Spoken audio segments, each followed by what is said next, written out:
France में मेरे साथी, ओहदादारान, मुस्लिम लीगी बहन भाइयों,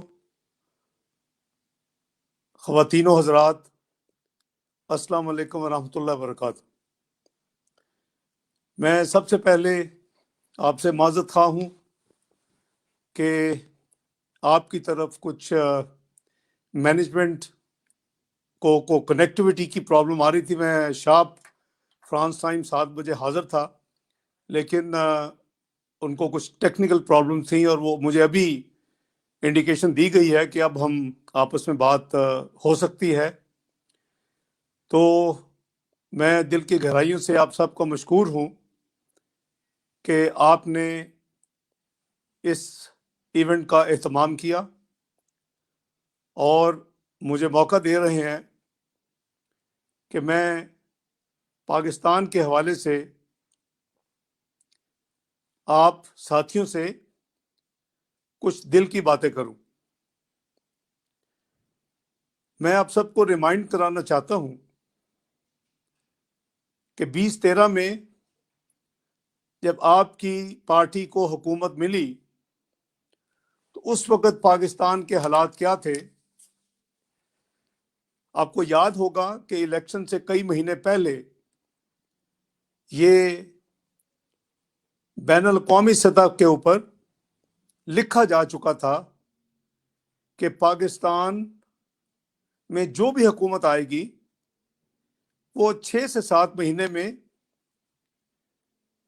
सॉवरन डिफॉल्ट डिक्लेयर करेगी और वो इस काबिल नहीं होगी कि अपनी जो उनकी अदायगियां हैं बैरून ममालिक और बैरून ममालिक में जो अदारे हैं उनको देने के काबिल नहीं होगी।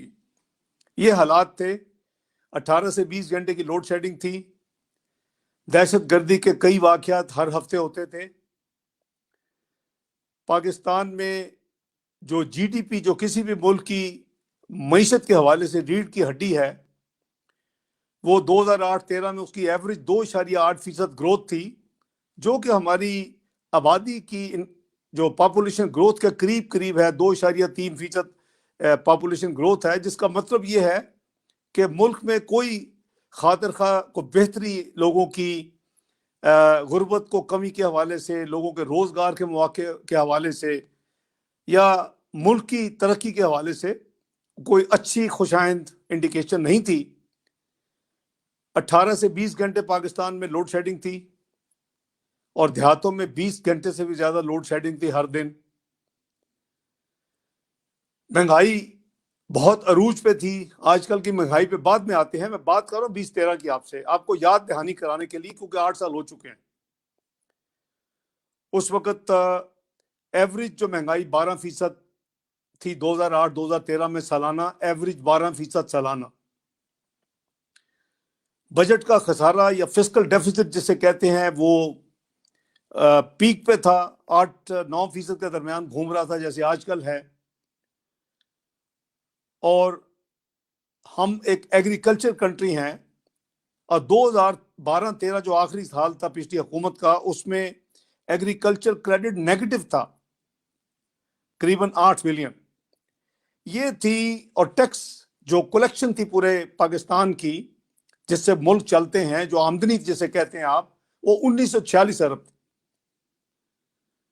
हमने अल्लाह का नाम लेके पाकिस्तान में शुरू किया, मेहनत शुरू की। हमें कहते थे 7 से 8 साल लगेंगे, लेकिन मैं समझता हूं कि अल्लाह ताला का जितना शुक्र अदा करने कम है कि सिर्फ 3 साल के कलील अरसा में हम वहां जाके खड़े हो गए। यानी 2016 तक हमने पाकिस्तान की तारीख में पहली दफा IMF के प्रोग्राम को मुकम्मल किया। किसी हुकूमत ने पाकिस्तान की तारीख में, इंक्लूडिंग डिक्टेटर्स जिनको कोई पूछने वाला नहीं होता, वो 12 लेवल्स ऑफ रिफॉर्म्स को मुकम्मल नहीं कर सके। और ये पहली हुकूमत थी मुस्लिम लीग नून की जिसने सितंबर 2016 में IMF को मुकम्मल रिफॉर्म्स कंप्लीट करने के बाद खुदा हाफिज कहा। पाकिस्तान के फॉरेन एक्सचेंज रिजर्व जो थे वो पीक पे थे 2016 के, ये हालिया ही पीटीआई के स्टेट बैंक के गवर्नर का बयान है, शायद आपने पढ़ा हो। $23 बिलियन पे रिजर्व थे, और उसमें ये उधार वाले पैसे नहीं थे कि उसमें सऊदी अरेबिया के कुछ अरब डॉलर रखे हों, कुछ यूएई ने डिपॉजिट रखे हों, कुछ कतर ने रखे हों, कुछ चाइना का ट्रेड फैसिलिटी का इस्तेमाल हो, प्योर डिपॉजिट थे। इस तरह की कोई लायबिलिटी उसके खिलाफ नहीं थी, जो कि आज है। 3 साल में दुनिया के जितने बड़े क्रेडिबल अदारे थे, वो अल्लाह के फजलो करम से पाकिस्तान की तारीफों पे उतर आए। IFR एशिया को आपको याद करवाऊंगा, मूडीज याद करवाऊंगा, स्टैंडर्ड पुअर याद करवाऊंगा, फिच रेटिंग एजेंसी आपको याद करा सकता हूं, IBRD वर्ल्ड बैंक के अदारे की जो हम क्वालिफाई नहीं करते थे कि उससे बिजनेस कर सके, वो हम वापस क्वालिफाई कर गए।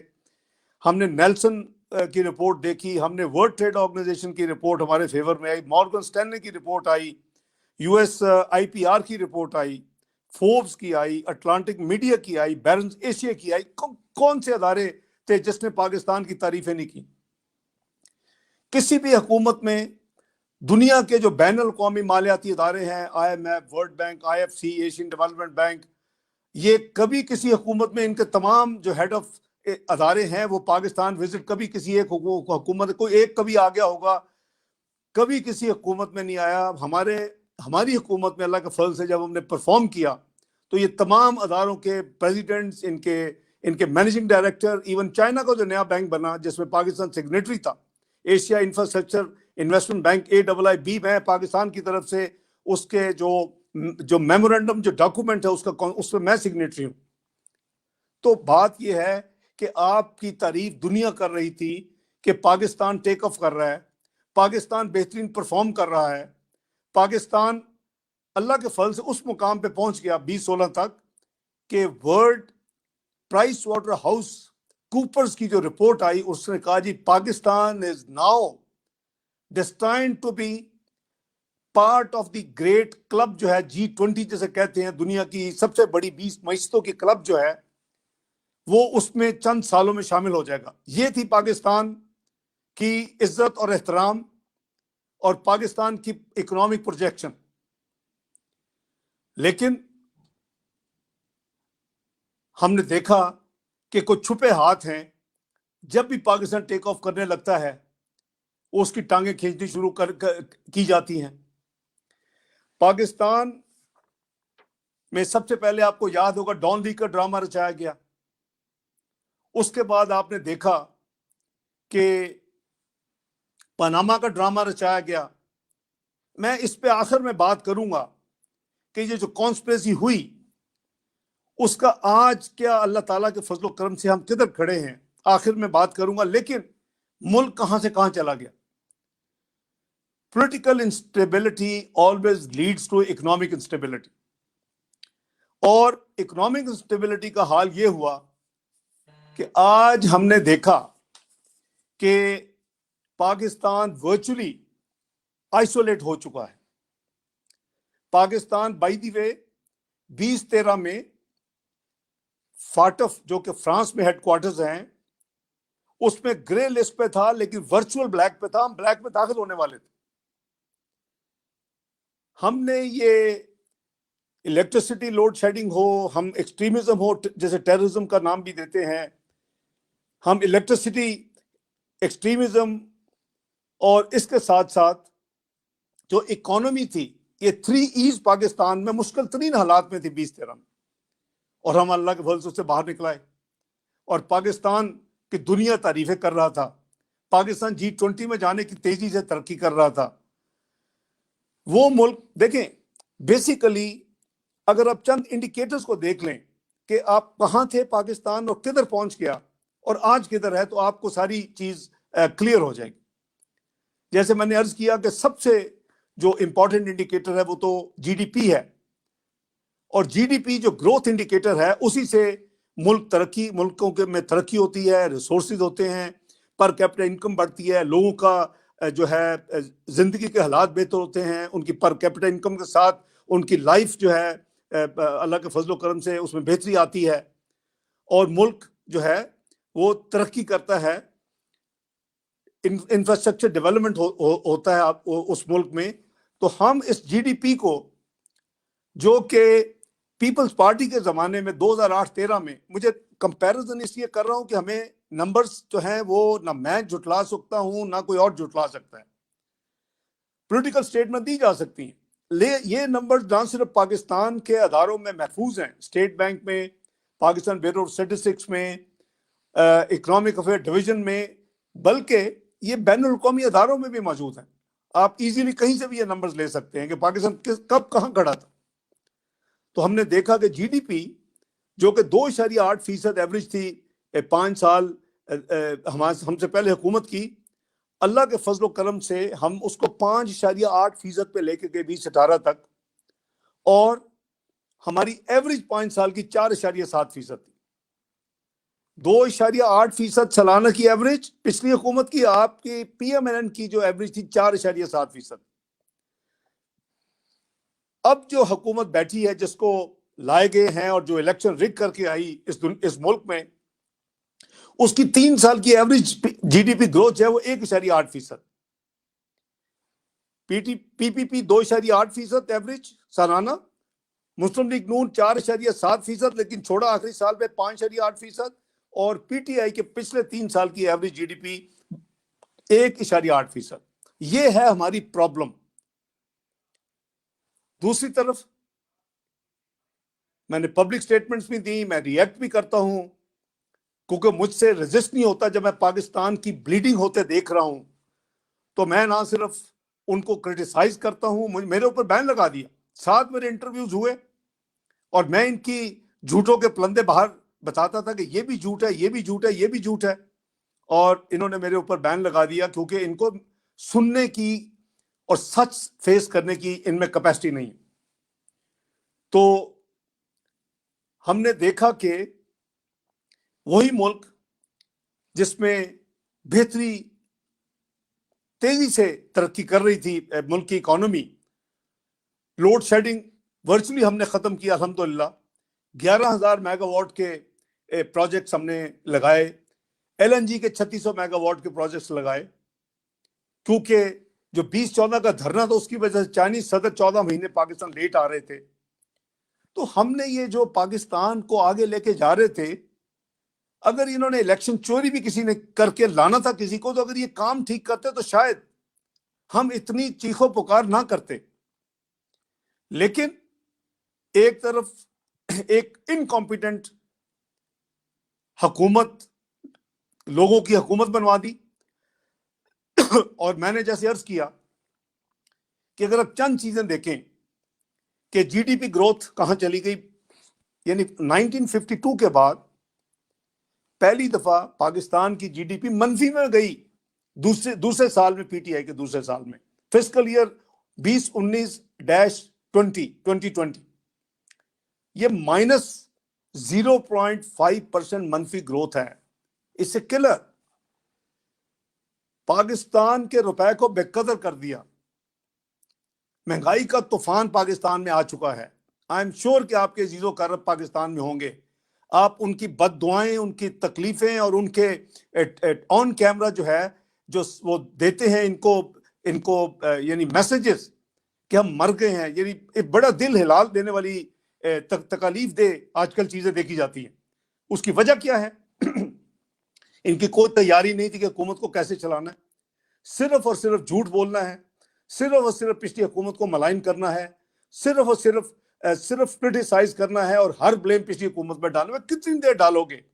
3 साल हो चुके हैं, आपके नाक के नीचे सब अदारे हैं, आपके कंट्रोल में, आप FIA है, नैब है, और भाई अगर पिछली हुकूमत ने कोई गलत काम किया है, कोई नुकसान मुल्क का किया, तो कौम को दो, अवाम को दो।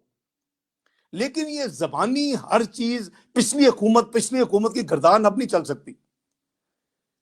इस वक्त जो ग्राउंड रियलिटी है कि महंगाई से लोग तंग आ चुके हैं, वो महंगाई के जिसको हमने कामयाब मुआशी पॉलिसियों की वजह से, अल्लाह ताला के फजल करम से, हम पीपल्स पार्टी की महंगाई, जैसे मैंने अर्ज किया कि एवरेज 12% इन्फ्लेशन उनकी, यानी 5 साल की। हमारी हम उसको 4% पे लेके आए 2018 तक, नीचे लाते रहे लाते रहे लाते रहे, 46 साल की लोएस्ट इन्फ्लेशन पे पहुंच गए हम इंटरेस्ट रेट पाकिस्तान की तारीख में लोएस्ट इंटरेस्ट रेट पे पाकिस्तान को ले आए हम। और हमने देखा कि फूड इन्फ्लेशन 2% थी, हम अल्लाह के फजल से हमारे जमाने में 2018 में हम एक छोटी सी मामूली कीमत में इजाफा होता था, चीनी में 2 रुपए इजाफा हो तो हम एक्शन लेंगे। ये हुकूमत का ये फर्ज है अवाम के लिए कि वो अपनी जो हुकूमत की रिट है उसको इस्तेमाल करे और होल्डर्स को, प्रॉफिटर्स को और जो लूटने वाले हैं माफियास को, उसको सख्ती से आईनी हैंड से निपटे वो। लेकिन इनमें कहा, इनके तो नीचे माफियास बैठे हुए हैं, शुगर माफिया इनके नीचे, आटा माफिया इनके नीचे, अद्वियात माफिया इनके नीचे, पेट्रोलियम माफिया इनके नीचे, you name it, and every mafia is within the हुकूमत इटसेल्फ। काबीना में दाएं बाएं बैठे हैं। तो मैं अर्ज कर रहा था कि हमने इन्फ्लेशन जो 2% पे लाए थे हम, फूड इन्फ्लेशन विच मैटर्स, आपके गरीब से गरीब तरीन जो बहन भाई है, पाकिस्तान का घराना है, उसने भी 2 वक्त खाना खाना है। इन जालिमों ने उस इन्फ्लेशन को, फूड इन्फ्लेशन को 2020 के आखिर में नवंबर दिसंबर में देहातों में 24% और शहरों में 19%, आज भी डबल डिजिट फूड इन्फ्लेशन चल रही है पाकिस्तान में। और उसकी वजह यह है कि इनकी इकोनॉमिक पॉलिसीज का फेलियर एक तरफ, मॉनेटरी पॉलिसी का फेलियर, इनकी फिस्कल पॉलिसी का फेलियर, इनका रेवेन्यू ना बढ़ाने की यानी कह लें कि बैड गवर्नेंस, अखराजात पे कोई काबू नहीं है, आमदनी बढ़ा नहीं सके। उसके नतीजे में फिर पाकिस्तान जो तबाही आप देख रहे हैं वो हो रही है। और सोने पे सुहागा जिसे कहते हैं कि वो रुपया जो कि साउथ एशिया की मोस्ट स्टेबल करेंसी गिना जाता था, यानी 4 साल के करीब वो 104 में 50 पैसे में था। और हमारी मियां नवाज शरीफ साहब को डिस्क्वालीफाई करने के बाद जो हमारी यानी नई टीम बनी, मैंने भी छोड़ दिया 3 महीने के बाद करीबन नवंबर में, तो वो जो नई टीम बनी वो उनको करीबन 10 रुपए उनके जमाने में हुआ, चलो 115 ले लें आप। वो केयर टेकर गवर्नमेंट आई, 122-23 पे चला गया। मैंने काफी चीखों पुकार की, भाई ये अफोर्डेबल नहीं है, रोको।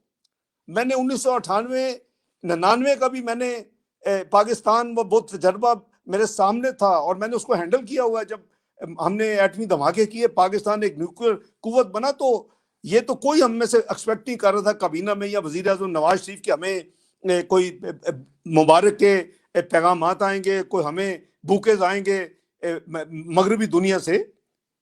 हमारी एग्जिस्टेंस के लिए हमारी कन्वेंशनल इतनी ज्यादा डिस्पैरिटी थी हमारे नेबर के साथ, जो हमारी इतनी जंगें हुई कि हमें अपने आप को एक स्ट्रॉन्ग डिटरेंस हमारे लिए जरूरी था। मियां नवाज शरीफ ने $5 अरब का पैकेज जो है वो ऑफर प्रेसिडेंट क्लिंटन ने किया, उसको एक्सेप्ट नहीं किया। और पाकिस्तान को हमने अल्लाह के फजलो करम से न्यूक्लियर कुव्वत बनाया, उसके बाद हमने मिसाइली कुव्वत बनाया। वो हमारी फर्ज है, वो पाकिस्तान की जरूरत थी। लेकिन जैसे मैंने अर्ज किया कि पाकिस्तान जो तरक्की कर रहा था, लेकिन इन्होंने जो डिवेल्यूएशन करते करते ये 178 रुपए मार्केट, ओपन मार्केट में 179 रुपीज टू द डॉलर कल यानी चला गया था जुमे वाले दिन। और इंटर बैंक में भी ये 175-176 के दरमियान है। आप 12 दिसंबर 2017 का ब्लूमबर्ग गूगल करें, इस मीटिंग के बाद, इस बातचीत के बाद आपको वहां मिलेगा। ब्लूमबर्ग कह रहा है कि Pakistan currency has been most stable currency in South Asia since 2014 except a recent slide 12 December 2017। मैं नवंबर 2017 में छोड़ा। ये जो डिवैल्यूएशन है, मैं इसको कहा करता हूं मदर इकोनॉमिक ईवल। ये हमारे जमाने में भी 111 तक गया था ये शुरू में ये। और कुछ सियासतदानों ने शर्त लगाई थी कि अगर 100 रुपए से नीचे इसहाक डार ले आए तो हम सियासत छोड़ देंगे। तो आज तक सियासत नहीं छोड़ी, आज भी वो बैठे हुए हैं सियासत में। लेकिन एक स्टेबल था क्योंकि जब आपकी डिवैल्यूएशन होती है, आपकी तमाम चीजों की जो यानी कॉस्ट है और आपकी तमाम चीजों की कीमतों में इजाफा हो जाता है, उसका महंगाई का एक तूफान आना शुरू हो जाता है मुल्क में। और उस महंगाई के साथ इनको फिर इंटरेस्ट रेट बढ़ाने पड़ते हैं। वो इंटरेस्ट रेट जो कि 6.25% था, हमने 6.25% पे छोड़ा, मुस्लिम लीग नून ने वो 13.25% पे ले गए। और जो पाकिस्तान अपने कर्जों की डेट सर्विसिंग 1350 अरब सालाना करता था, वो 2700 अरब पे चला गया। यानी मैं तो इनको गिनवा सकता हूँ कि इन्होंने पाकिस्तान को कैसे, कहां कहां इन्होंने उसको ब्लीड किया, पाकिस्तान की मईशत को। पाकिस्तान की मईशत ग्राउंड हो चुकी है। ये कोविड और कोरोना के नाम पे तो ये तो उसको ब्लेम करते हैं, पहले पिछली गवर्नमेंट को, फिर कोरोना को। कोरोना तो इनके लिए ब्लेसिंग इन डिस्गाइज हुआ है। इनको करीबन $4.25 अरब की इंस्टॉलमेंट लोन्स की नहीं देनी पड़ी इस पिछले 1.5-2 साल में। इनको करीबन $3.25 अरब हाथ से मिल गया कोरोना के नाम के ऊपर, यानी फॉरेन करेंसी में हेल्प के तौर के ऊपर। तो ये पाकिस्तान के हालात हैं कि मैंने जैसे अर्ज किया कि महंगाई अरूज पे है, इनसे कोई कंट्रोल नहीं हो रहा, हर रोज कीमतें बढ़ती हैं, बेरोजगारी जो है वो पीक पे है। अभी चंद महीने पहले वर्ल्ड बैंक की रिपोर्ट है कि 2 करोड़ लोगों को इन्होंने बेरोजगार किया है, 2 करोड़ लोगों को। और 40 से 50% वर्ल्ड बैंक की रिपोर्ट कह रही है कि पाकिस्तान में moderate to severe food crisis है घरों में। मुझे नहीं पता कि आपने देखा कि नहीं देखा कि पिछले एक हफ्ते में 2 सर्वे पाकिस्तान में क्रेडिबल अदारों ने किए हैं। एक सर्वे यह है कि 87% ऑफ द सर्वे में जो लोग हैं वो कह रहे हैं कि Pakistan is on the wrong direction. कल एक लेटेस्ट सर्वे आया है, वो कहता है 91% लोग कहते हैं हम अपना फूड अफोर्ड नहीं कर सकते। भाई हम किधर खड़े हैं? पाकिस्तान तो टेक ऑफ कर रहा था, पाकिस्तान तो दुनिया की 18वीं मईशत बनने जा रहा था। आज इस हुकूमत ने पाकिस्तान को वहां लाके खड़ा कर दिया है, जो कि एक लेटेस्ट प्रोजेक्शन पाकिस्तान की हुई है, वो 54th इकोनॉमी इन 2034। यार कहां 18% इकोनॉमी मेरे दोस्तों, 18वीं यानी दुनिया की इकोनॉमी बनने जा रहे थे, अब 54th इकोनॉमियां बनेंगे। I mean is it not a shame? किसी को परवाह है कि पाकिस्तान के साथ क्या खिलवाड़ किया है? मैं आपको अर्ज कर रहा था कि ये महंगाई की कुछ वजूहात हैं। उसकी एक वजह यह है कि ये आमदनी अपनी जो टैक्स कलेक्शन को बढ़ा नहीं सके। मैं आपको याद करवाना चाहता हूं कि इमरान नियाजी कहा करते थे कि जी इसहाक डार ने 5 साल में पाकिस्तान की आमदनी को डबल किया, 1940 से 3850। मैं 1 साल में 8000 अरब करूंगा। इस मुल्क में बहुत पोटेंशियल है। ये लोग जो हैं PMLN वाले, ये लोगों से सही टैक्स नहीं लेते। किधर खड़े हैं आज 3 साल के बाद? पहले साल में नेगेटिव ग्रोथ PTI की 12 बिलियन, हमसे भी कम आखिरी साल से।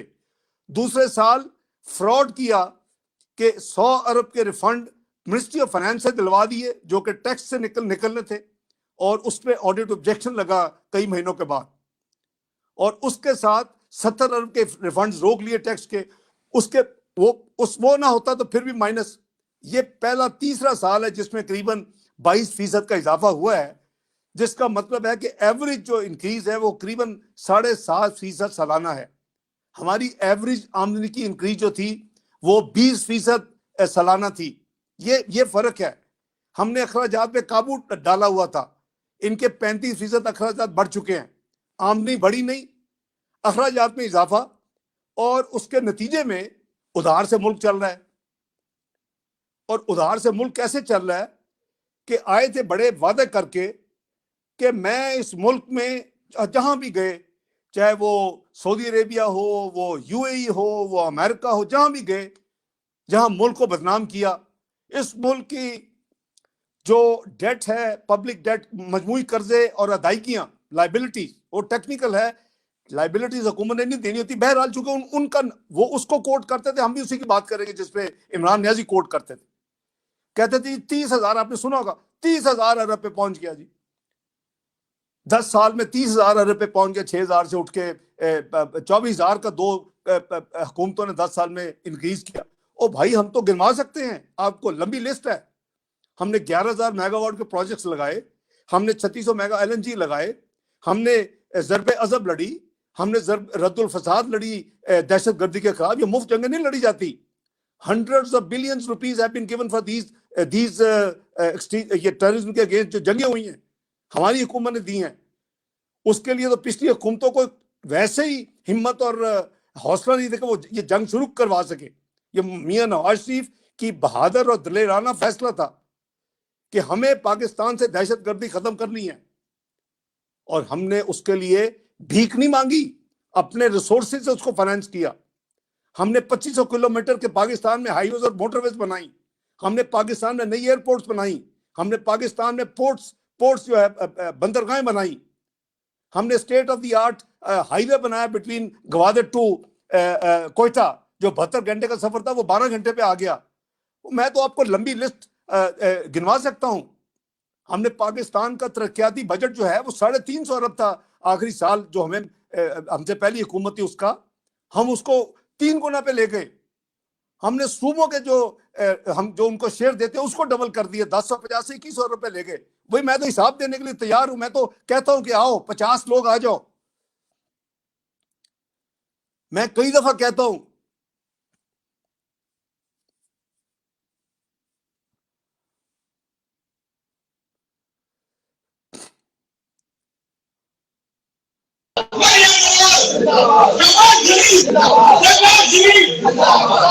मैं अर्ज कर रहा था कि मैं तो इनको कई दफा चैलेंज दे चुका हूं। बहुत शुक्रिया।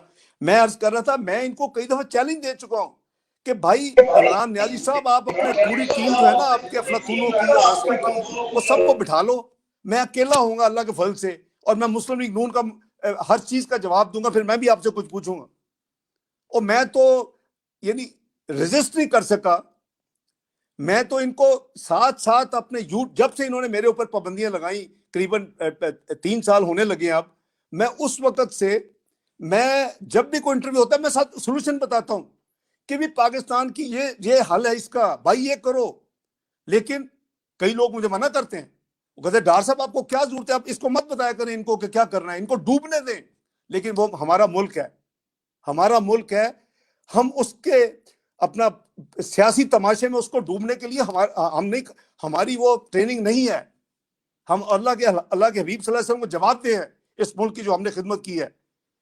तो बात यह है कि मैं अर्ज कर रहा था कि पूरी दुनिया में ड्रामा रचाया कि जी मैं पाकिस्तान के कर्जे हमें 10,000 अरब से कम करूंगा। आई एम श्योर आपको याद होगा, और 2019 में भी हुकूमत में आने के बाद भी ये किया कि जी मैं पाकिस्तान के कर्जे 20,000 अरब से कम करूंगा। आज हम किधर खड़े हैं, यानी घबराने वाली बात आ चुकी है। वो कर्जा जिसको वो कहते थे 29,800, उसको राउंड ऑफ कहते थे 30,000 अरब पाकिस्तान का कर्जा और अदायगियां हैं, वो कहते थे मैं इसको 20,000 पे लाऊंगा। आज वो 50,000 अरब से क्रॉस कर चुका है 3 साल में, 39 महीने में। ये लेटेस्ट नंबर है, स्टेट बैंक ने परसों रिलीज किया। 50,500 अरब पे पाकिस्तान के कर्जे अदायगियां पहुंच गई हैं, जो 71 साल में जिस मुल्क के जो कर्जे थे मजमूई 30 अरब, उसमें 66% इजाफा इस नकमी हुकूमत ने सिर्फ 39 महीने में कर दिया। यहां हम आज खड़े हैं। आप इनका कोई वादा ले लें, ये कोई वादा पूरा नहीं कर सके। ये 1 करोड़ नौकरियां देते देते 2 करोड़ लोगों को इन्होंने घर भेज दिया और बेरोजगार कर दिया, महंगाई का तूफान खड़ा कर दिया। और आपने देखा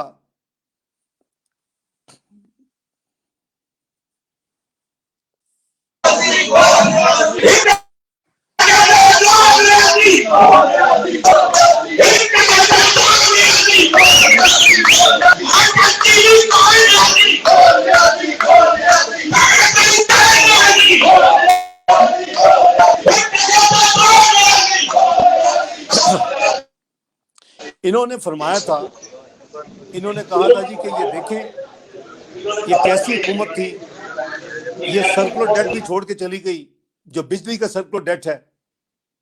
और भाईजान जब हम आए थे हमें विरसे में 503 अरब का सर्कुलर डेट मिला था, पीपल्स पार्टी छोड़ के गई थी, चेक कर लें। हमने जब छोड़ा 1100 अरब पे छोड़ा। नेट इजाफा आप सब माशाल्लाह अक्लमंद है, 600 अरब का 5 साल में। सालाना एवरेज क्या होगी, 120 अरब सालाना इजाफा उसमें। ये कहां खड़े हैं 3 साल में, 1100 अरब से 2600 अरब पे पहुंच गए। 1500 अरब का इजाफा है, 500 अरब सालाना का इजाफा। इमेजिन कि पीएमएलएन का सर्कुलर डेट का इजाफा और कंटेनर पे चढ़ के और हर वक्त उसको यानी उसके खिलाफ बातें होती थी। वो 120 अरब सालाना का इजाफा करती थी, ये 500 अरब सालाना का इजाफा कर रहे हैं सर्कुलर डेट में। ये है इनकी परफॉर्मेंस। और जैसे मैंने अर्ज किया कि अभी हालात जो हैं, मैं वरिड हूं। गुर्बत में हमने 6% लोगों को गुर्बत की लकीर से निकाला। इन्होंने उसमें दोबारा 1.5 करोड़ लोगों को फिर धकेल दिया अपनी नाकाम पॉलिसीज की वजह से। हमने जैसे मैंने अर्ज किया कि इन्फ्लेशन पे काबू डाला, 2% पे फूड लाया, ये वापस 24% ले गए। आज भी ये 13-14% पे फिर रही है। अभी परसों डबल डिजिट इन्फ्लेशन का नंबर आया है और मुझे ये वरी है कि अगर ये हालात इसी तरह रहेंगे तो लोग कैसे जिएंगे। आपने देखा होगा, परसों ही अभी मैंने पढ़ा है कि एक यूनुस खान साहब बेहतर उनको जानते होंगे कि एक सहाफी और एक्सप्रेस ग्रुप में काम करते थे, उनको नौकरी से निकाला तो रिक्शा चला रहे थे, 60,000 कर्जा था। वो बेचारा इतना मजबूर हो गया कि उसकी वो अपने बच्चों की रोटी नहीं कमा सक रहा, उसने अपने आप को यानी फंदा लगा के फांसी ले ली है। ये आम वाकयात हो रहे हैं पाकिस्तान में। ये मीडिया में टोटल मीडिया को कंट्रोल किया हुआ है। मीडिया के लोग जरा सी कोई डिफरेंस ऑफ ओपिनियन होता है, ये उसके खिलाफ एक्शन लेते हैं, उसको तंग करते हैं, उसको पैमरा के जरिए तंग करते हैं, उसके इश्तहार बंद करते हैं। अभी आप देखें अहमद नूरानी साहब बेचारे शरीफ आदमी है, भाई क्रिटिकल होना, अगर आप साबित करें कि अगला बंदा झूठा है, अगर कोई झूठ रिपोर्टिंग करता है, जैसे मैंने कहा कि आपके पास ये साफी मौजूद है, ये स्टैंडर्ड्स आपको बताएंगे। लेकिन ये उनकी अब वाइफ पे, वो अमेरिका में है बेचारे, जो कुछ उनके साथ हुआ था आपको याद होगा, जो कुछ उन्होंने मारा पीटा था। अब उनकी वाइफ की गाड़ी के ऊपर बाकायदा फायरिंग हुई है और उन पर हमला किया गया है पिछले 48 घंटे में। ये पाकिस्तान को कहां ले आए हैं।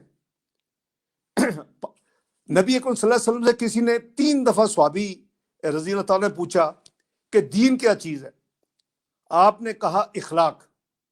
दीन क्या चीज है, इखलाक। दीन क्या चीज है, इखलाक। बदकिस्मती से पीटीआई की हुकूमत ने हमारे मुल्क में और हमारी यूथ में हमारा जो नौजवान तबका, उसके इखलाक को तबाह करके रख दिया।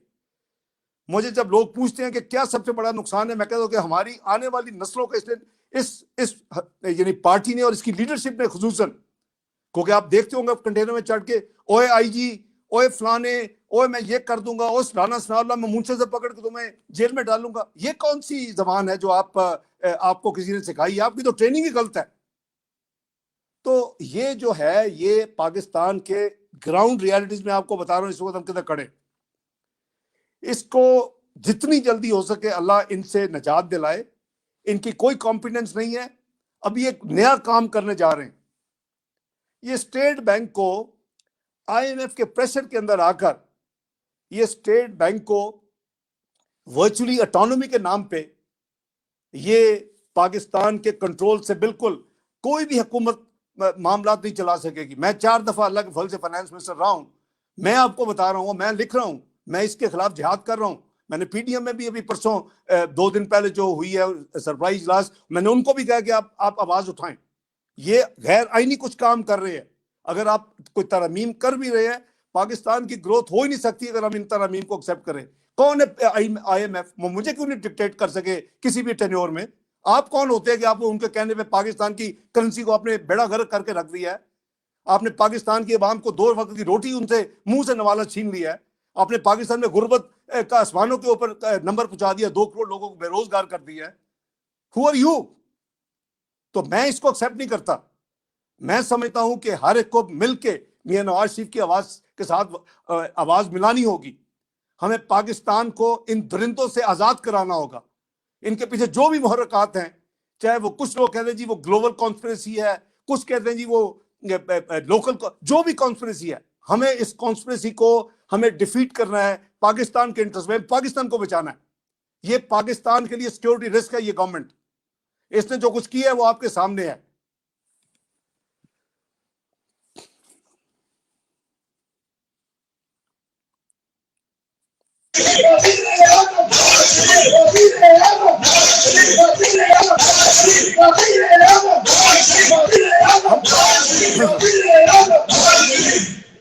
हम कितनी डिक्टेशन लेंगे भाई? हमने नहीं डिक्टेशन कभी ली। किसी को जरूरत नहीं होती थी मेरे साथ ये कहे कि अपने मुल्क की करेंसी को डिवैल्यू कर दें। एक दफा हम प्रोग्राम में थे, को 9वां रिव्यू था, मुझे हर चीज हमारी ऑन ट्रैक थी। तो जब आपकी हर चीज ऑन ट्रैक है तो आपका जो एग्रीमेंट है, अगर आप उसके अंदर हैं तो आपको ये कोई नई कंडीशन नहीं डाल सकते कि ये आप ये करें।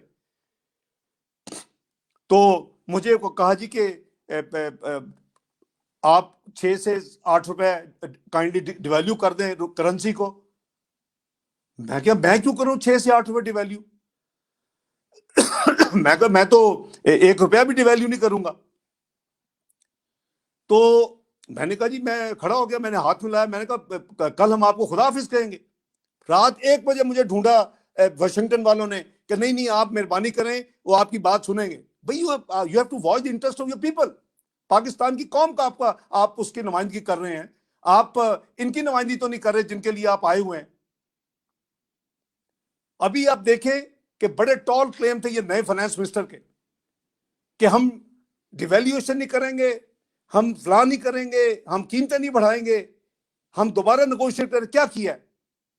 $1 बिलियन लेने के लिए इन लोगों ने रिसेंटली, अभी पिछले हफ्ते, प्रोग्राम IMF को 1 बिलियन लेने के लिए वो जो सस्पेंडेड प्रोग्राम था, कहते हैं जी 200 अरब हम कम करेंगे तरक्याती अखराजात में, 350 अरब के हमने टैक्सेस लगाएंगे, कोविड की हम जो एक्सपेंडिचर है, जो EIM की डिमांड थी, उसको हम ऑडिट करवाएंगे। ऑडिट की रिपोर्ट रिलीज कर दी, छुपाई थी इमरान न्याजी ने, 40 अरब रुपए की उसमें इरेगुलरिटीज हैं।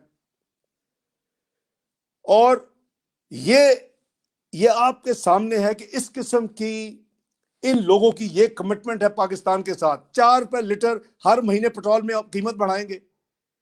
तो आपने डिक्टेशन लेके अगर करना है, आपको कुछ आता नहीं है, तो अपने अगर आप जेन्युइन इलेक्शन लड़के आए तो आपको तो फिर भी चले जाना चाहिए था। जितनी तबाही आपने कर दी है पाकिस्तान की, जस्टिफाई नहीं करता।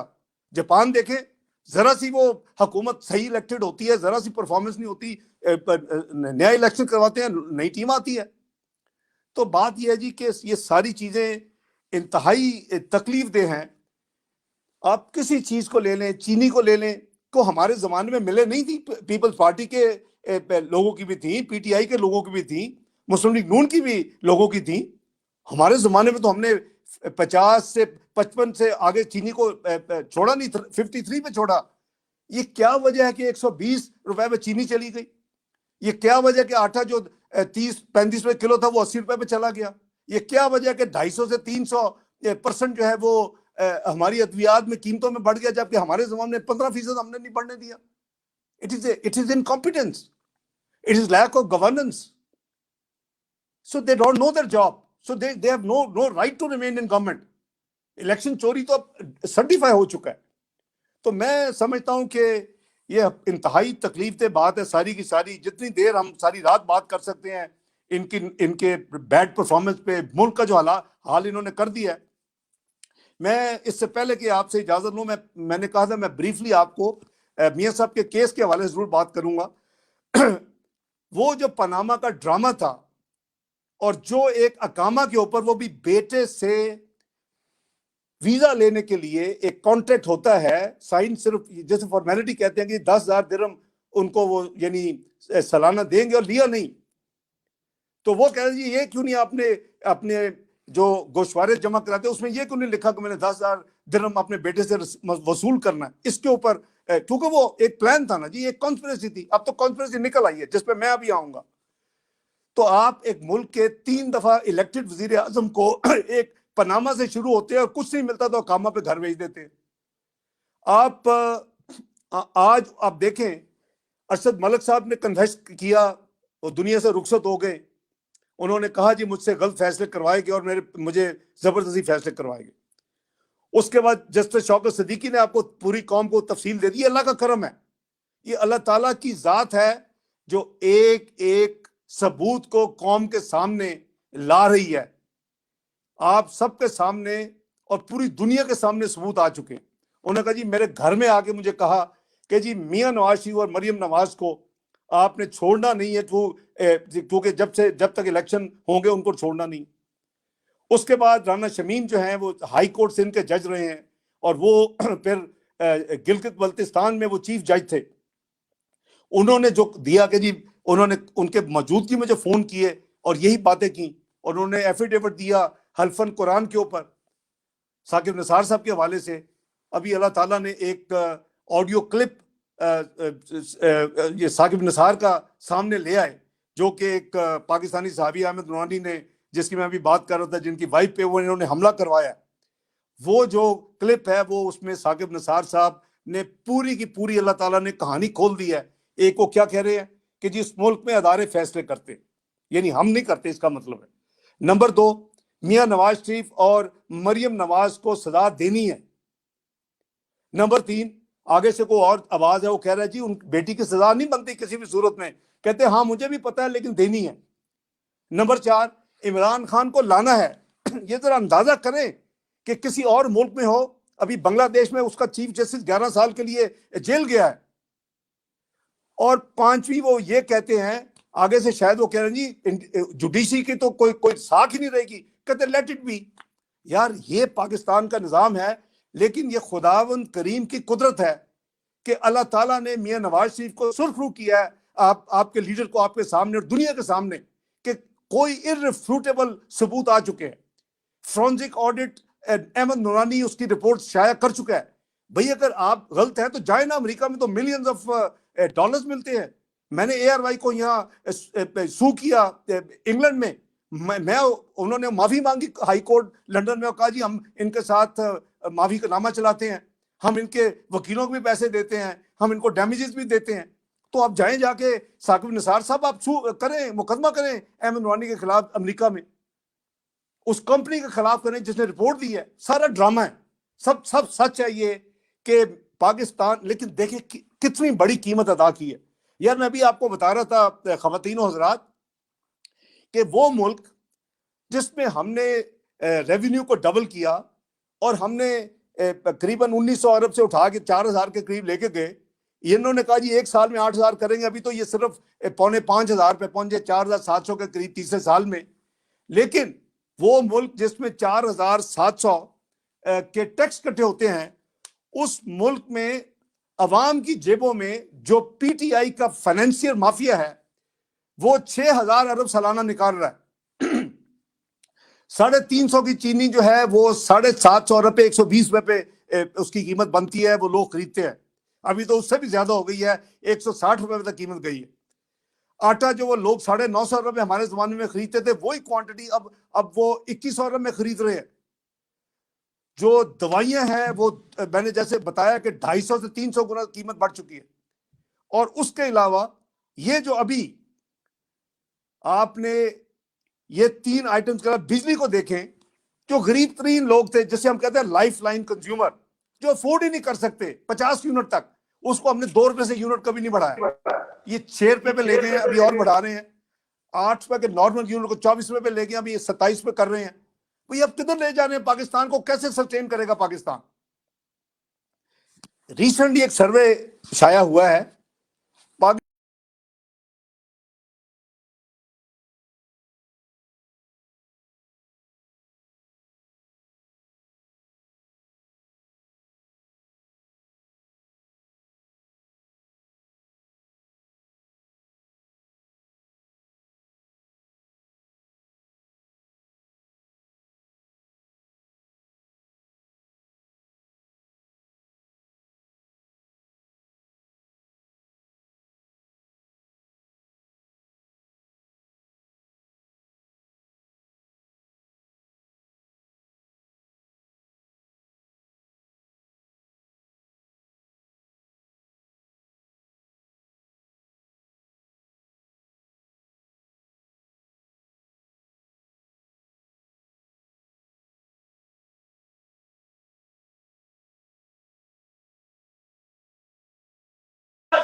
लोगों के लिए।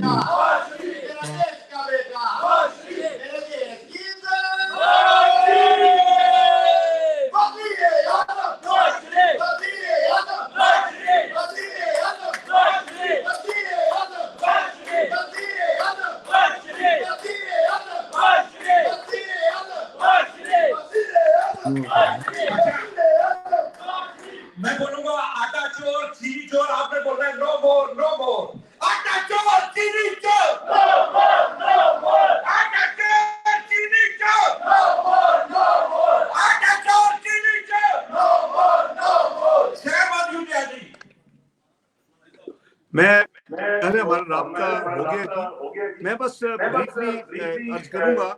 मैं आपको गिना रहा था कि जिस मुल्क में 4,000 अरब रुपया सालाना इकट्ठा टैक्स होता हो, उस मुल्क में इस नकमी हुकूमत की फील्ड पॉलिसीज कह लें या इनकी यानी नोइंगली, मैं कहूंगा अननोइंगली तो नहीं है, कि इनके इनके विंग्स के अंदर इमरान न्याजी साहब के अंदर सब लोग बैठे हुए हैं और आटे में करीबन 400 अरब एक्स्ट्रा लिया जा रहा है सालाना, आटे की सॉरी चीनी में 1,000 अरब आटे में लिया जा रहा है, बिजली में 2,000 अरब ज्यादा लिया जा रहा है। करीबन जो पेट्रोलियम है, जो हमने 200 अरब से ज्यादा नहीं रखा था सालाना पेट्रोलियम डेवलपमेंट लेवी, वो ये ले गए उसको करीबन 600 अरब पे ले गए कि 600 अरब इकट्ठा करेंगे। और फिर हमारी जो दूसरी चीजें रोजमर्रा की डेली एशिया यानी सालाना में हम जो टोटल क्वांटिटी यूज करते हैं 22 अरब, ये 5 से 6,000 अरब गरीब आवाम दे रही है, जो कि टैक्सों से भी ज्यादा है सालाना पाकिस्तान में। तो ये हमारी अनफॉर्चुनेट एक एक्सपेरिमेंट हुआ है। लेकिन जिन लोगों को ये गलत फहमी थी कि जी इमरान नियाजी आएगा और पता नहीं पाकिस्तान में दूध और शहद की नहरें निकलाएंगी, वो मेरा ख्याल है उनका दिमाग शायद अब ठीक हो गया होगा या हो जाना चाहिए कि इस मुल्क में जो तबाही हुई है वो यहिया खान को भी पीछे छोड़ गई है। यहिया खान की हुकूमत पाकिस्तान की तारीख में जानी जाती थी कि इसकी वर्स्ट परफॉर्मेंस है और इसने तबाही कर दी है। अब वो कई मील पीछे रह गया है और इमरान नियाजी का अब जो है नाम पाकिस्तान की तारीख में रिप्लेस हो चुका है।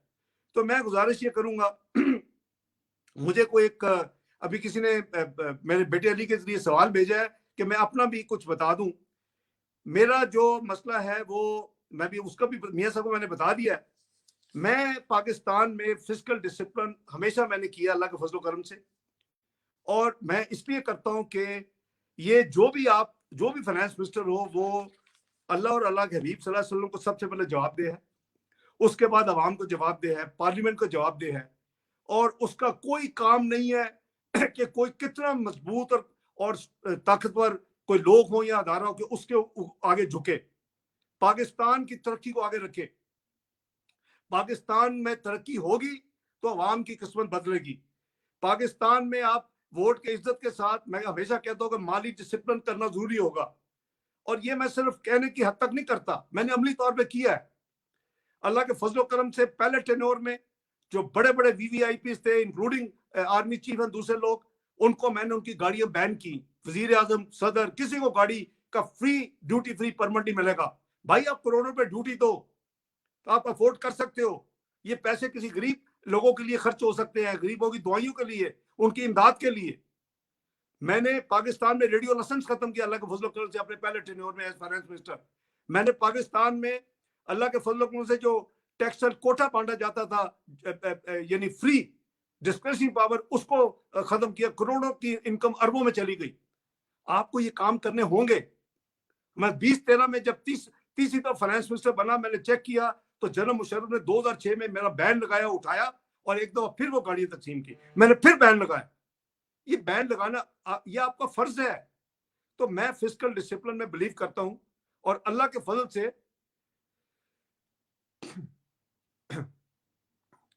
ये देखें भाई, खवातीनों हज़रात, ये हम सब का मुल्क है, हमें इसको आगे लेके जाना है।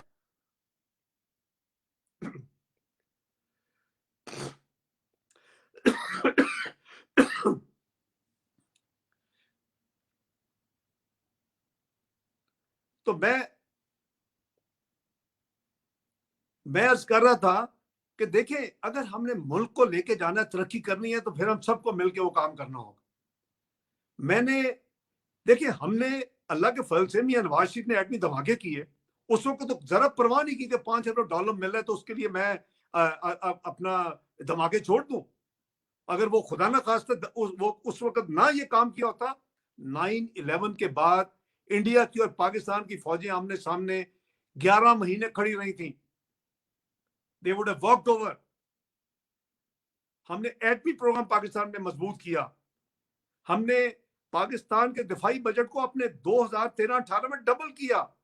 किसी हुकूमत ने दिफाई बजट को 550 अरब की तरक्की नहीं दी एक अपने दौरे हुकूमत में 5 साल में। हमने किया, लेकिन उसके साथ जो उसके अलावा फिजिकल डिसिप्लिन है वो करना पड़ेगा।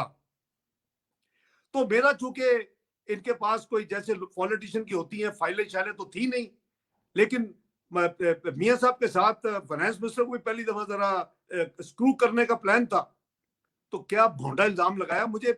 यानी इनको शर्म आनी चाहिए कि जेआईटी ने 11 वॉल्यूम में एक सफा ये लिख दिया कि जी Ishaq Dar being economic expert, finance minister, parliamentarian, leader of the opposition रहा है, ये बड़ा, इसने 1981 से 2001 इसने टैक्स रिटर्न नहीं दी। 20 साल मैंने कभी 20 मिनट टैक्स रिटर्न डिले नहीं की। तो वही वजह थी कि जब ये हुकूमत आई और हर 2 हफ्ते के बाद इनके कार्टून आके टेलीविजन स्टेशन में बैठ जाते थे, जी हमने इंटरपोल को लिखा कि जी रेड वारंट इशू करें, तो मैंने इन्होंने वो केस वहां भेजा, मैंने वो टैक्स रिटर्न की कॉपी भेजी, उन्होंने मुझे क्लीन सर्टिफिकेट दिया और तमाम मुल्कों को लिखा कि इसहाक डार के हवाले से जो कुछ है उसको डिलीट करें अपने सिस्टम से। तो ये इन्होंने इतनी पैटी हरकत की है। मेरा मतलब कि मैंने जैसे भी आपको बताया था कि मैं जब फाटक में, जब हम वर्चुअल ब्लैक पे किनारे खड़े थे और ग्रे थे, पहले साल में हमने इतने इकदाम लिए 2013-14 में कि हम ग्रे में वर्चुअल ब्लैक से हमारा वो जो तलवार लड़ खत्म हो गई। उससे अगले साल 2015 में मैंने जो फाटक की प्लानरी हो रही थी इधर पेरिस में, उसमें मैंने खत लिखा, वो रिकॉर्ड का हिस्सा तमाम दारुल खिलाफों का, जितने मेंबर थे फाटक के, मैंने उनको लिखा।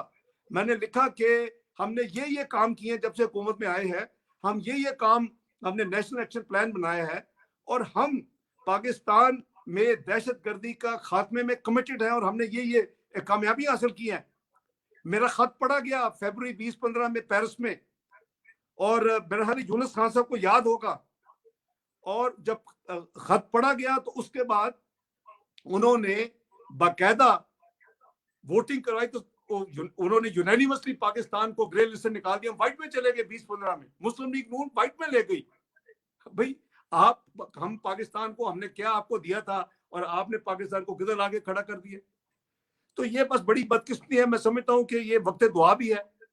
हम मियां नवाज शरीफ साहब की क़यादत में हम हर जो मुल्की इशू है उसके ऊपर हम स्टैंड लेते हैं, अब अपना व्यू देते हैं। एक चीज मैं समझता हूँ कि मुझे अभी एकदम से क्लिक किया कि ओवरसीज वोटर्स के इंटरनेट वोटिंग के हवाले से मैं समझता हूँ मुझे आपको जरूर बताना है। आज हमारी स्कीम ओवरसीज वोटर्स के लिए हम बहुत कदर करते हैं। भाई जब हम आए थे तो ओवरसीज रेमिटेंस थी वो $13 बिलियन सालाना थी। हमने उसको फॉलो अप किया, हमने उसके लिए स्कीम दी, हमने बैंकों को, मैं खुद मीटिंग करता रहा, वो 50% इंक्रीज हुई हमारे टेन्योर में, 20 अरब पे चली गई।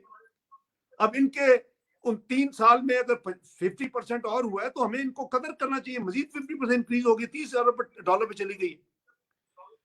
लेकिन जैसे मैंने अर्ज किया कि ये जो आपको यहां बैठ के कहते हैं जी हम आपको वोट का हक देंगे, भाई आप यहाँ चीचों की मलियां वोट डाल रहे होंगे, लड़काना डाल रहे होंगे, आप कहीं कोयटा में डाल रहे होंगे।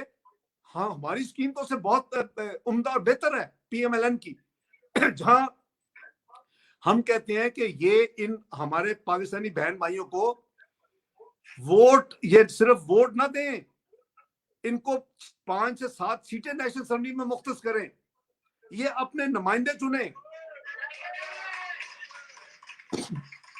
ये अपने नुमाइंदे खुद चुने। हम दुनिया में ये खुद ही अपने नुमाइंदे चुने अपने वोटों से।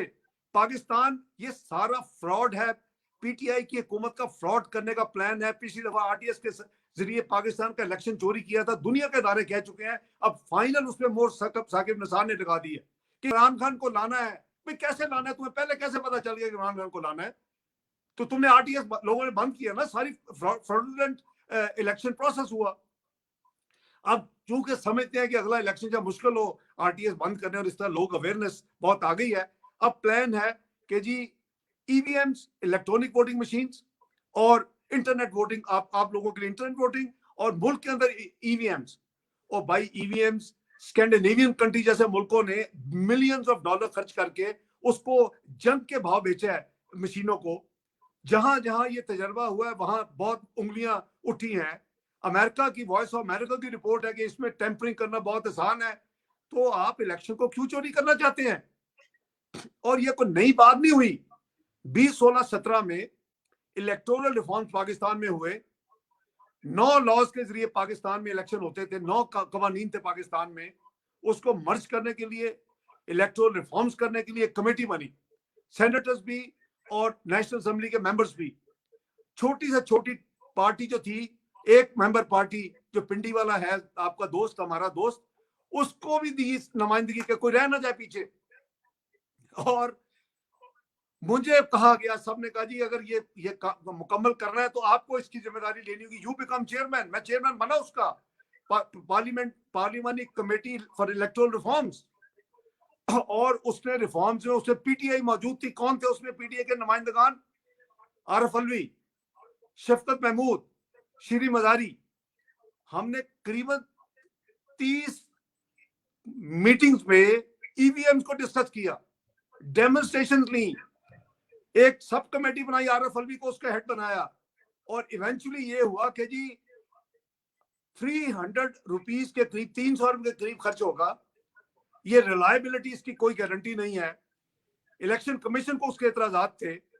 तो फाइनली यही हुआ कि जी इलेक्शन कमीशन को एक्सपेरिमेंट करे कहीं, और किसी जगह पे तजर्बा करके फिर जो फैसला हो वो फिर पार्लियामेंट में, पार्लियामेंट फैसला करेगी। ज़ाहिर अगला इलेक्शन आ गया। ये सबको इन्होंने एक तरफ रख के, अब इनको चूंकि इलेक्शन चोरी करने का प्लान है, तो मुल्क के अंदर ईवीएम्स, इलेक्ट्रॉनिक वोटिंग मशीन, और मुल्क से बाहर इंटरनेट, आप लोगों के वोट लेके जहां जहां मुख्तलिफ कोई कॉन्स्टिट्यूएंसीज है जहां कोई 1000, 2000 का मार्जिन से कोई जीतता है, कोई हारता है, उधर टेम्परिंग का प्लान है। तो मैं मुस्लिम लीग नून की तरफ से आप लोगों को गुजारिश करूंगा कि आप डिमांड करें कि जी हमें सीटें दें। हम अपने नुमाइंदे, 5 से 7 सीटें हमें दें नेशनल असेंबली में। हम अपने नुमाइंदे इलेक्ट करके खुद भेजेंगे।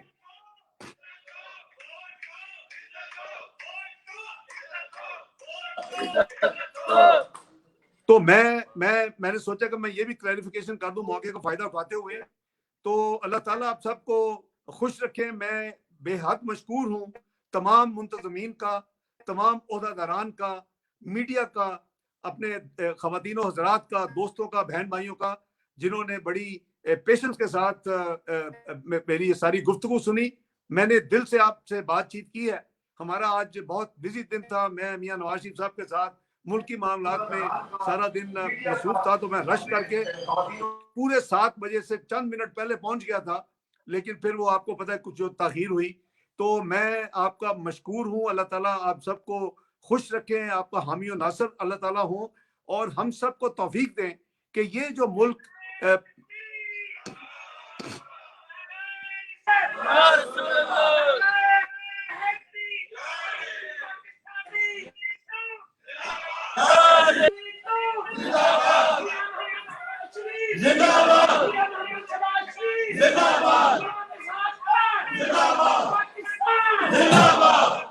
हमें अल्लाह ताला सबको तौफीक दें कि हम अपने वतन अजीज के लिए खलूस नीयत के साथ कोशिश करें। और मैं एक अदना और गुनहगार मुसलमान होने के नाते मेरा यकीन कामिल है कि अगर इस मुल्क के लिए आप ये नीयत करके कि या अल्लाह मैं आपकी अमानत को कर रहा हूँ, कोई ताकतवर से ताकतवर भी मेरे आगे आएगा, मैं उसकी बात गलत होगी तो नहीं सुनूंगा। और चाहे मेरे जैसा बंदा फिर बाहर भी रहे 3-4 साल से, तो वो जो बात है सारी की सारी, अगर हम इस तरह खलूस नीयत से करेंगे, इस मुल्क, लोग कहते हैं जी अब तो जी बिल्कुल ये सफीना डूब चुका है।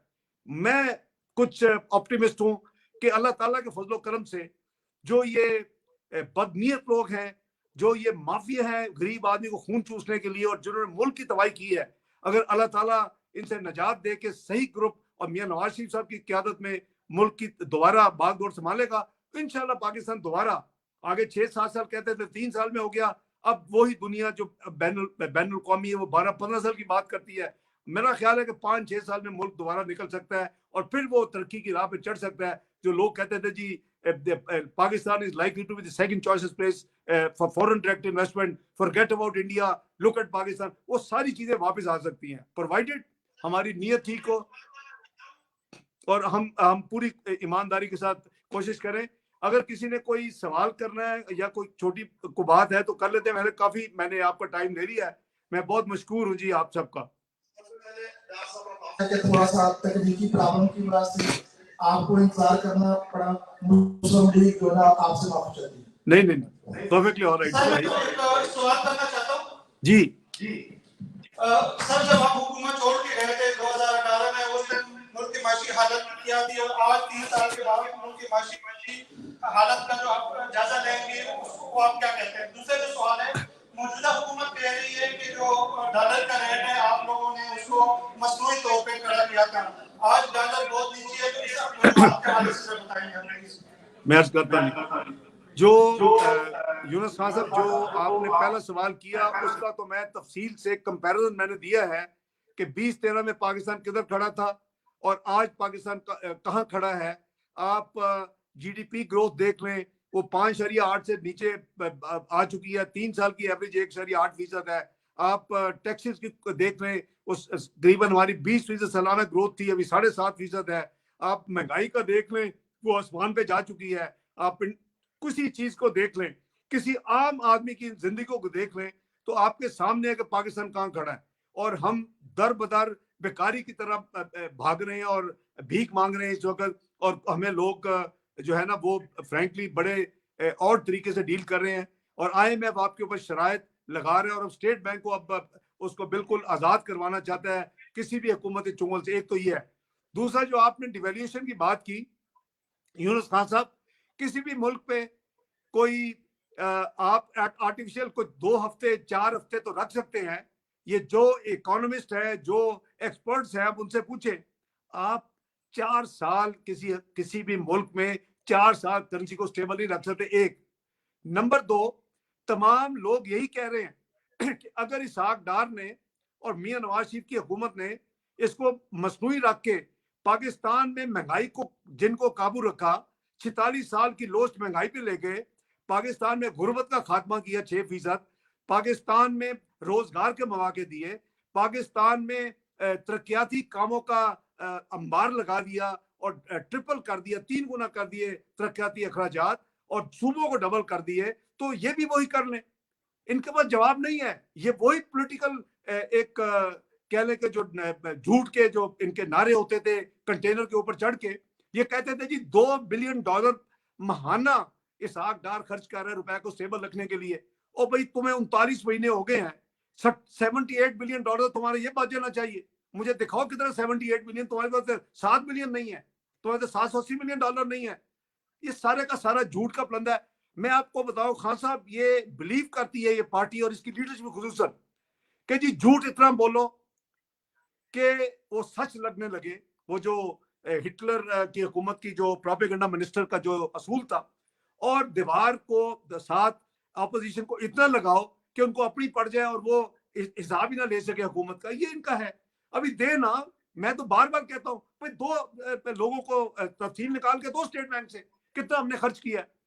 कुछ नहीं है, सब झूठ का एक प्रोपेगेंडा था और इनकी नकम्मापन है कि ये डील नहीं कर सके। और महंगाई की मेन वजह डिवैल्यूएशन है। 4000 अरब पाकिस्तान के ऊपर कर्जा $1 लिए बगैर चढ़ गया है इस डिवैल्यूएशन की वजह से, जो कि $20 बिलियन है। $20 बिलियन का पाकिस्तान गरीब मुल्क के ऊपर इस हुकूमत की नकामापन की वजह से कर्जा चढ़ चुका है। इसी जो आपने फरमाया कि जी डिवैल्यूएशन, तो बात यह जी कि इनका तो झूठ के पाँव नहीं लग रहा, अब आवाम को पता चल चुका है। वो कहते हैं जी वो जैसे भी कहे आप भी करें, आप क्यों नहीं कर सकते, आप करें। ये सारा फेलियर ऑफ दिस गवर्नमेंट है और अल्लाह करे कि जान छुटे इस गरीब आवाम की, इन्होंने उसका कचूमर निकाल के रख दिया है गरीब आवाम का जी। मैं बहुत मशकूर जी, एक दफा फिर अल्लाह ताला आप सबका हामी और नासर हो। मैं मशकूर हूँ। और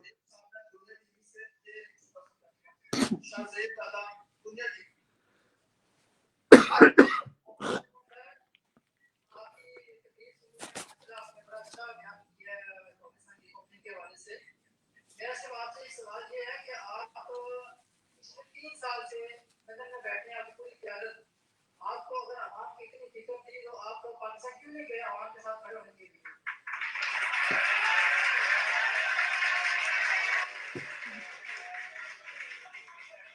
मैंने अभी आपको बताया है कि आपको मेरा ख्याल है ये पता होना चाहिए कि पाकिस्तान में भी साकिब निसार के बाद आप समझते हैं कि पाकिस्तान में इंसाफ मिल रहा है। आपको ये सवाल करते हुए सोचना चाहिए कि पाकिस्तान में निज़ाम इंसाफ किस तरह चल रहा है इस वक्त। मियां नवाज शरीफ साहब के खिलाफ ये मुकदमा हवा में उड़ जाने चाहिए 1 मिनट में। किसी और मुल्क में होता, पाकिस्तान समेत। आपको याद होगा कि पाकिस्तान में एसटीएस प्रोटेक्टर की एक टेलीफोन कॉल लीक हुई थी और मुकदमा खत्म हो गया था। मेरा ख्याल है कि इस तरह के जो सवालात हैं अपने आप से पूछे कि आपका मुल्क किधर खड़ा है, मीडिया की आजादी किधर है, आपकी अदलिया आज कहाँ खड़ी है। पाकिस्तान 120 नंबर पे 126 में से, लेटेस्ट जो है वो 136 में से 130 नंबर पे है। तो मैं अपने मेडिकल के लिए हम लड़ रहे हैं। हिजरत जो है, वैसे भी अगर मेरी सर्वाइकल की इशू ना होती, मैंने आपको बताया कि कौन सा झूठा केस है। मैं पब्लिकली 50 दफा बता चुका हूं। जाके अदलिया उसका सुओ मोटो नोटिस ले, अपने जजों के खिलाफ एक मुजम्मत का एक रेजोल्यूशन पास करें और बुलाए एफपीआर को कि 20 साल की रिटर्न है कि नहीं है। आप ये आसान है आपके लिए बात कहनी। बहुत शुक्रिया जी आप सबका। अल्लाह हाफिज। बाजी मैं बंद करूँ।